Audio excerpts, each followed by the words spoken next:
전국에 계신 문화일보 애독자 여러분, 그리고 문화일보 유튜브 애청자 여러분 안녕하십니까? 오늘 2026년 8월 4일 화요일 허민의 정치 카페 시간이 들어왔습니다. 네, 여러분 날이 정말 덥습니다. 네, 열대야는 물론이고 최고 기온 36도, 37도 서울의 경우요. 예, 그리고 전국적으로 높은 데는 글쎄요 40도까지 올라가고 그런다고 하죠. 아, 정말로 무더위 여러분 건강과 안전 조심하시기를 기도를 드립니다. 네, 오늘 허민의 유튜브에서는 참 귀한 분 모셨습니다. 여러분 좋아하시는 국민의힘의 이진수 의원님 모시고 여러분과 함께 이런저런 얘기를 나눠볼까 합니다. 그 시간 끝나면 또 여러분들이 또 좋아하시는 국민의힘의 청년 대변인, 박민영 대변인을 모시고 또 여러 전국 현안들을 같이 또 나눠보는 시간 가지려고 합니다. 여러분 끝까지 채널 고정해 주시고요. 구독, 좋아요, 그리고 알림 설정 부탁을 드리겠습니다. 네, 곧바로 시작하겠습니다.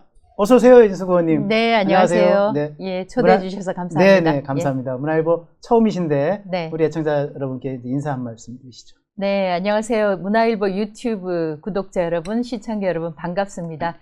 여기 오니까 굉장히 편안한, 아까 우리 허 앵커님께서 정치 카페라고 하셨는데요. 카페 느낌이 드는데 이런저런 얘기, 대한민국 돌아가는 이야기 나눴으면 좋겠습니다. 예, 반갑습니다. 네, 감사합니다. 좀 늦었지만 국회의원 입상 축하드립니다. 감사합니다. 네, 축하 인사 많이 받으셨죠? 많이 받았는데 참 네. 어깨도 무겁기도 합니다. 그렇죠. 예. 네. 자, 우리 이준수 의원님 여러분들 잘 아시겠지만 혹시 프로필 준비되어 있나요? 네, 이게 종군 기자가 독특한 경험이에요. 네. 이게 몇 년도였죠? 2000년 초반이었는데. 제가 이라크 관련 전쟁을 2번 취재를 했었는데요. 맞습니다. 네. 1991년 1월 17일에 발생한 전쟁은 걸프전이라고 부르고요. 네. 이제 공식 명칭이 네네. 2003년 3월 20일에 발생한 전쟁은 이라크 전쟁이라고 부릅니다. 그래서 제가 2차례 전쟁 모두 다 현장에서 취재를 하는 기자로서는 행운을 누렸습니다. 네. 대한민국 남녀 불문하고 첫 종군 기자 아니었습니까? 제가 들어보니까요. 저도 이번 선거 과정에서 알게 됐는데 영남일보에서 종군 기자는 사실 많았죠. 베트남 6.25 전쟁 때도 있었을 것이고. 남성 기자들은 많았는데 여성 종군 기자도 저 이전에 한 분 계셨다고 하더라고요. 그렇군요. 예. 네. 사진 띄워주시겠어요? 워싱턴 지사장은 워싱턴 특파원을 하신 거죠? 네. 네. 그리고 보도본부장 그 위에도 여러 가지 주요 MBC 직책을 많이 거치셨고요.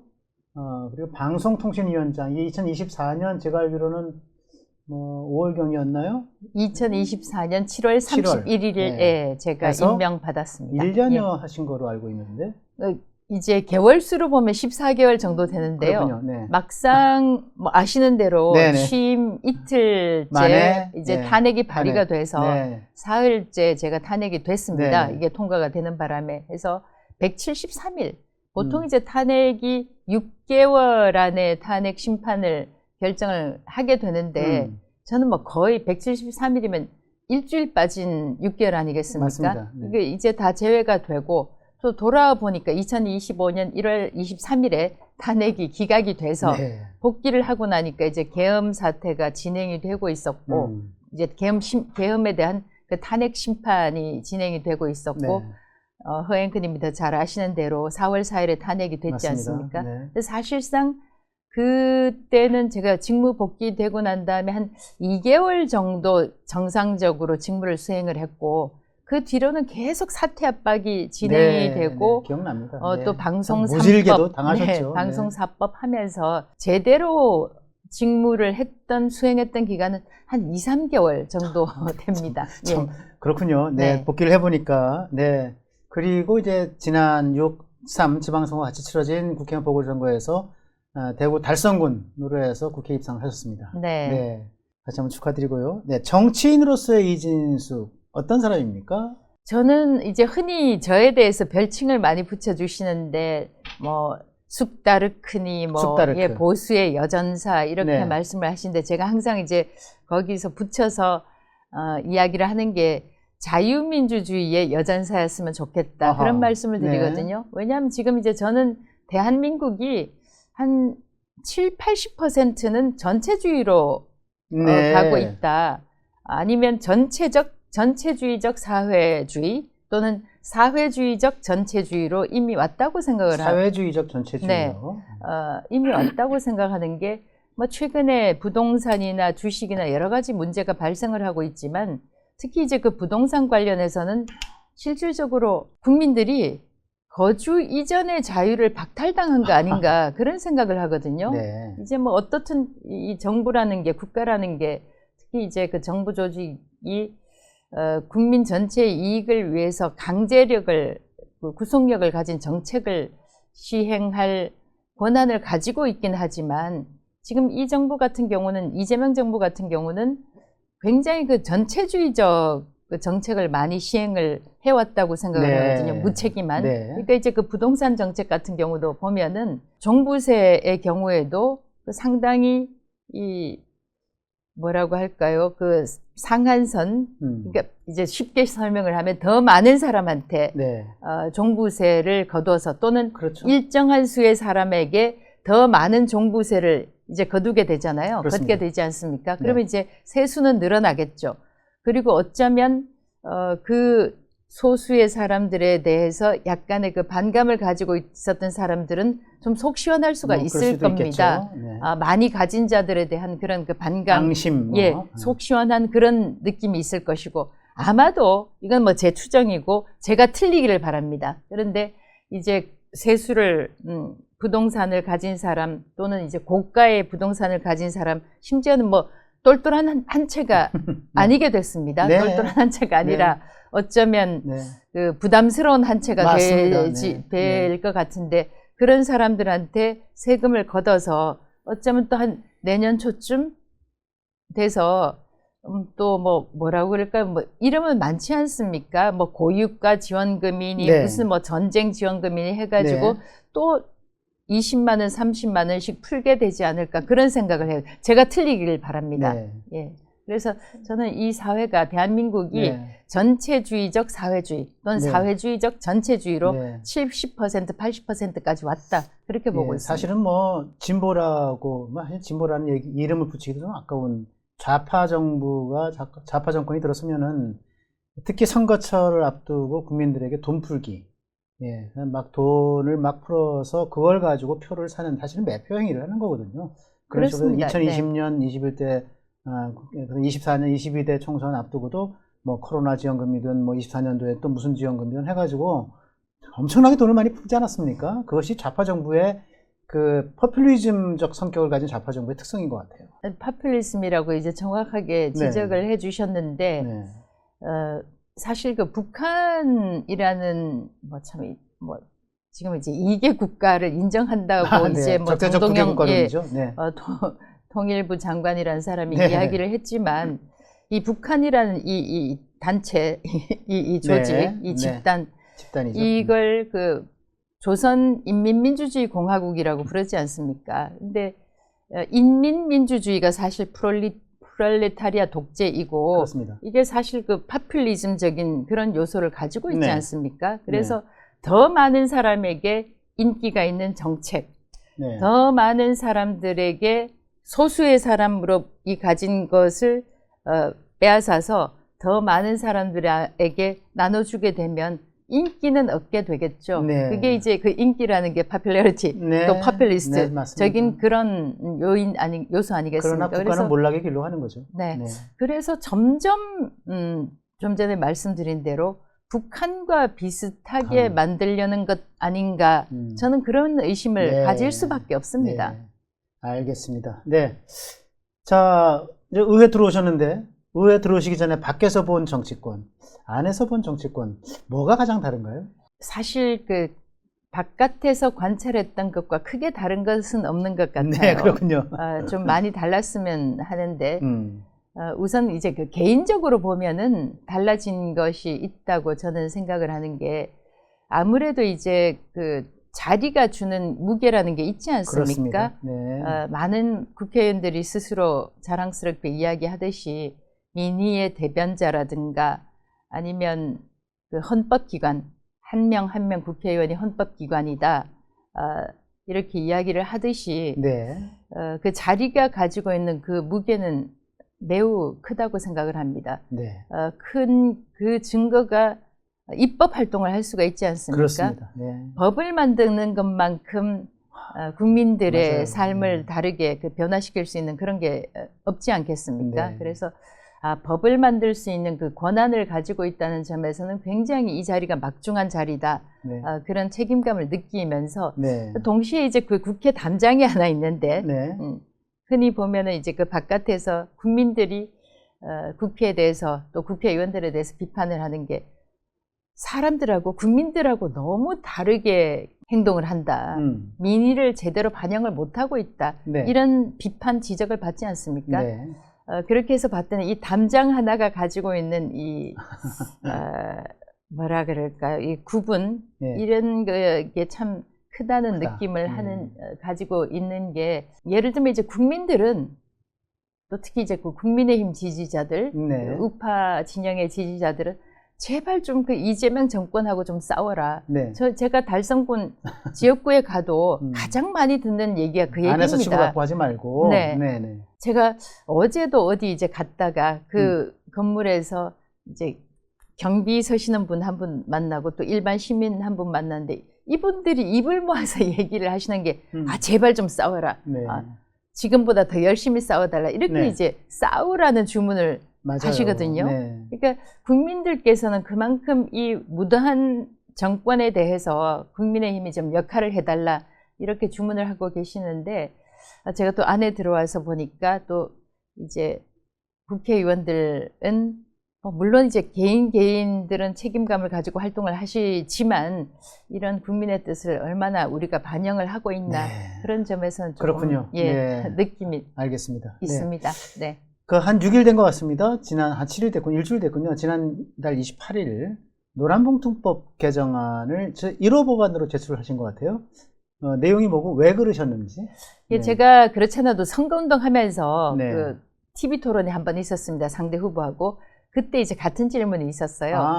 1호 공약은 1호 법안은 어떤 게 될 것인가 라고 이제 질문이 있어서 제가 노란봉투법 그리고 이제 선거법 이 얘기를 했었는데요.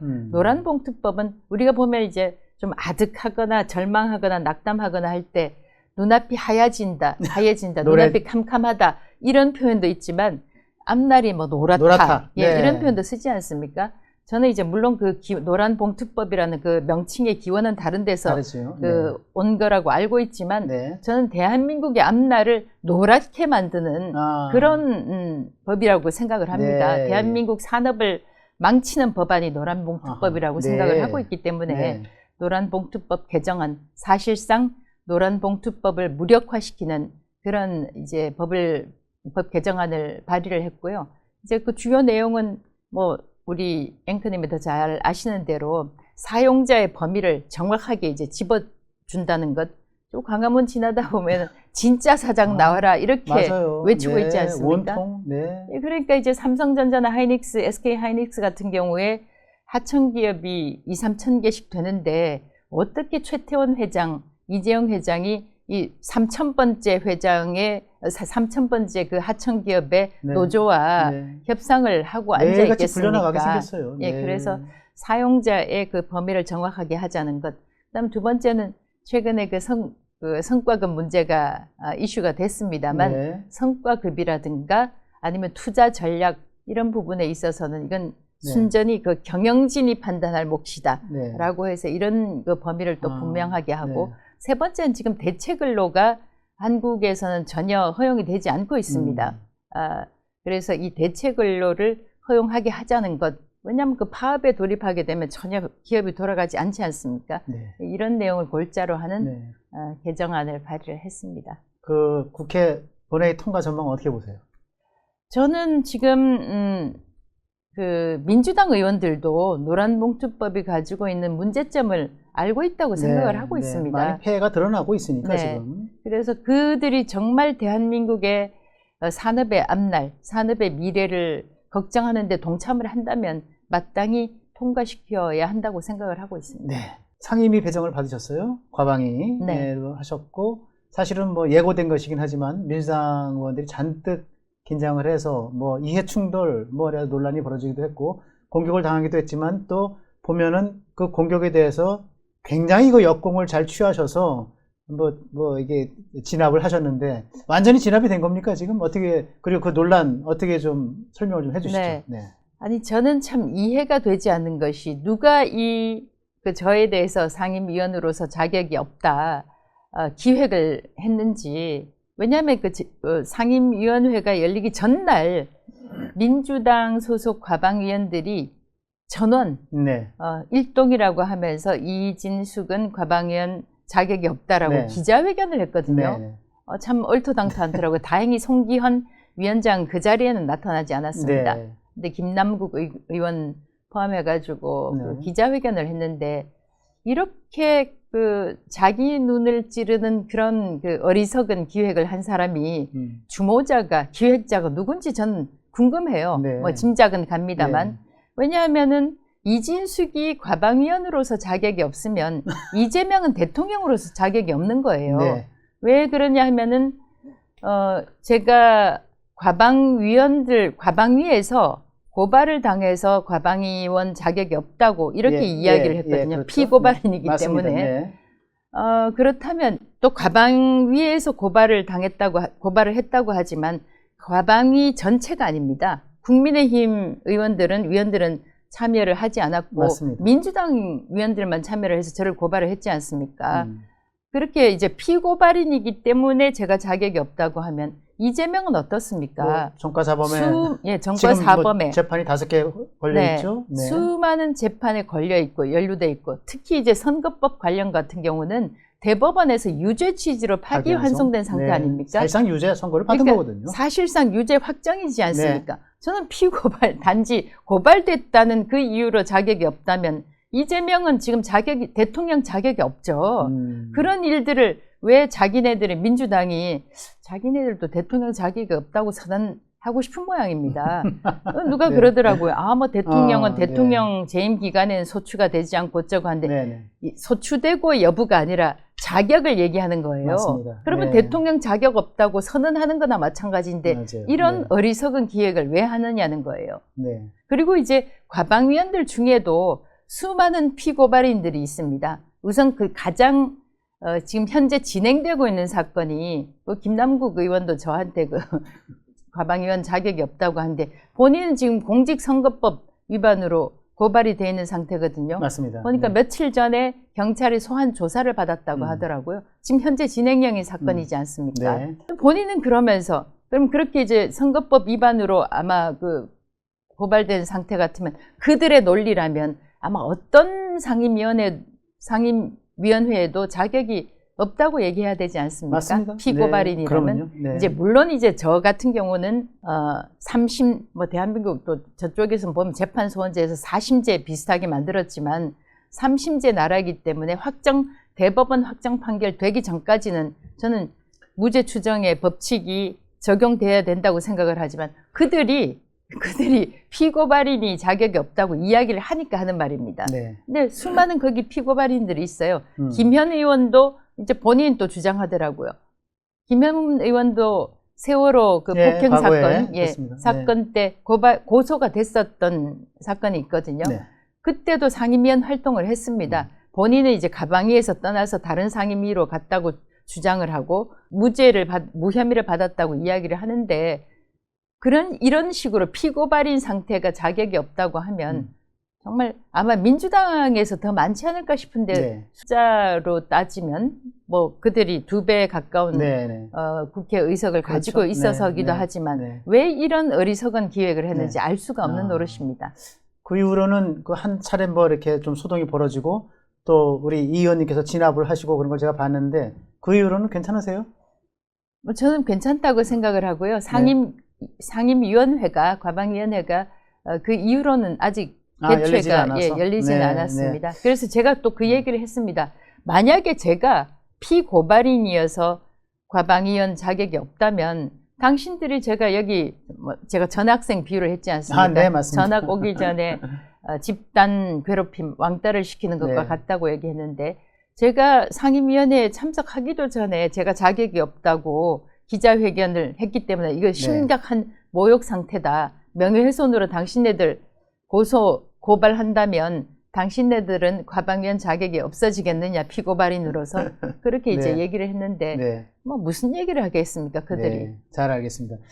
그 방송통신위원장을 실제로는 뭐 14개월 중에 한 2개월밖에 수행을 못 하셨지만 어쨌든 간에 참 말도 많았고 탈도 많았고 논란도 많았는데 물론 이제 그 말도 안 되는 민주당 그 측이 이제 공격에 의해서 이렇게 된 거긴 하지만 그 뒤에 나오시고 나서 지금 이제 방송 미디어 통신위원회가 됐어요. 방미통일가 된 거에 대해서 어떻게 평가하시는지. 제가 이제 그 물러나면서도 뭐 제가 물러나고 싶어서 물러난 건 아니죠. 네. 17년 된 기관을 법을 바꿔서 네. 저를 정무직은 그것도 부칙에서 네. 방미통일법을 만들면서 부칙에서 정무직 모든 다른 직원들은 자동 승계가 되는데 정무직은 제외한다. 정무직은 저 한 명입니다.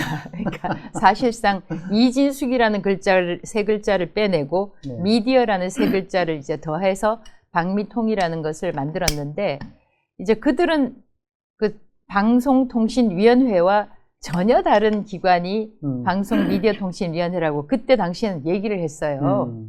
근데 실질적으로는 과기부에서 한 40명 정도, 그때 제가 보고를 받기는 40여 명이 전근 오는 정도였거든요. 네. 그래서 뭐 규제기관에서 지능 역할까지 한다라고 이제 이야기를 하면서 전혀 다른 새 기관이다라고 네. 하면서 사실상 뭐 그 전에 근무했던 사람이니까 이해충돌 이렇게 얘기를 했는데 어떻든 제가 보기에는 방송 3법도 마찬가지고 방송 미디어 통신위원회법도 마찬가지고 저는 이재명을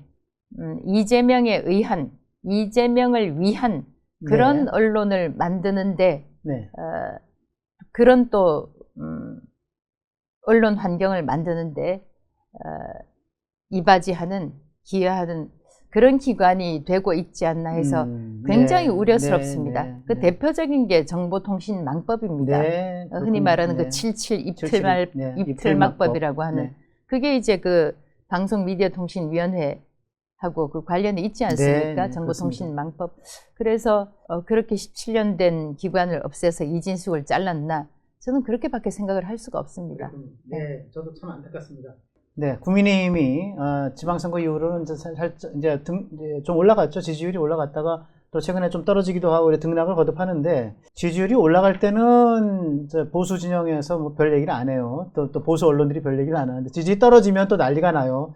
이거 봐라, 당이 뭐 당권파가 잘못해서 그렇다, 뭐 당이 쇄신을 안 해서 그렇다, 뭐 이런 얘기를 하는데 어떻게 보고 계십니까? 지지율의 등락과 관련해서. 저는 우리나라 언론이 큰 관심을 보이는 사례가 또 있을까 그런 생각을 합니다. 네. 아니 뭐 물론 이제 그 언론이라는 것이 정당에 대해서도 사실 감시하는 역할도 물론이죠. 하고 네. 또 잘못하고 있을 때 국민들을 위해서 또 견제하는 역할도 하고 대안을 제시하는 해법을 제시하는 그런 역할도 하기는 해야 하지만 보면 말씀하신 대로 지지율이 올라갈 때는 이야기를 안 하거든요.